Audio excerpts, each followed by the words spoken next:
اعوذ باللہ من الشیطان اللعین الرجیم، بسم اللہ الرحمن الرحیم۔ السلام علیکم ورحمۃ اللہ وبرکاتہ۔ انتہائی اہم ترین ٹاپک۔ ہر انسان کوشش کرتا ہے جناب مجھے اللہ تعالیٰ نے پیدا کیا ہے، مجھے زندگی سے نوازا ہے، مجھے سانسیں عطا کی ہیں تو میں کچھ نہ کچھ کر کے جاؤں۔ ہر انسان کی کوشش ہوتی ہے میں انسان سے قیمتی انسان بنوں۔ آپ نے دیکھا ہوگا کہ زندگی تو سب کو ملتی ہے لیکن ہر بندہ زندگی میں قیمتی نہیں بنتا۔ کچھ آتے ہیں، زندگی بسر کرتے ہیں، کھاتے پیتے ہیں اور پھر آخر میں چلے جاتے ہیں، نہ ان کا نام و نشان باقی رہتا ہے، نہ کوئی عمل ان کا سامنے کسی کے آتا ہے۔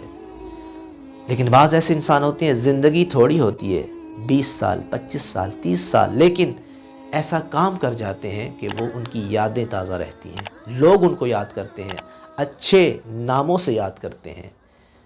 تو انسان قیمتی انسان کیسے بنے، اس پہ لمبی چوڑی بات نہیں کرنی، صرف بعد از رسول اس کائنات کا سب سے قیمتی ترین انسان حضرت مولا علی بن ابی طالب علیہ السلام ہے، کہ آپ کے علاوہ بعد از رسول کوئی قیمتی نہیں ہے۔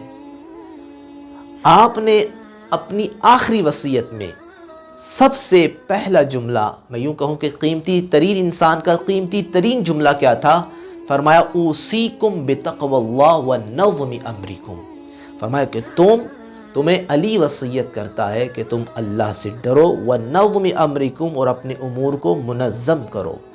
تو جب یہ دو چیزیں ہو جائیں گی، ایک اللہ کا ڈر، خشیت پروردگار، جب یہ دل میں آ جائے اور پھر انسان اپنے آپ کو منظم کرے، اپنے کاموں کو، امور کو منظم کرے، اپنی روٹین بنائے، صبح کب اٹھنا ہے، اس کے بعد میں نے کیا کرنا ہے، کون سی کتاب پکڑنی ہے، کس کتاب کا مطالعہ کرنا ہے، پھر اپنی جاب پہ کتنے جانا ہے، واپسی آ کے میں نے کھانا ایک ٹائم پہ کھانا ہے، اس کے بعد میں نے نماز پڑھنی ہے، اس کے بعد میں نے اپنے اہل و عیال کو ٹائم دینا ہے، پھر میں نے اپنی ورزش ایکسرسائز کرنی ہے۔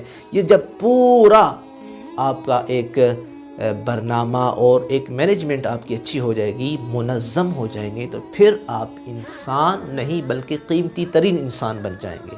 پھر آپ کچھ ایسا کر جائیں گے کہ دنیا بھی اس کو یاد رکھے گی۔ لہٰذا قیمتی ترین انسان بننے کے لیے پہلی چیز اللہ سے ڈرو، خشیت پروردگار، اور دوسری چیز یہ ہے کہ تم اپنے امور کو منظم کرو، مینجمنٹ اچھی ہونی چاہیے۔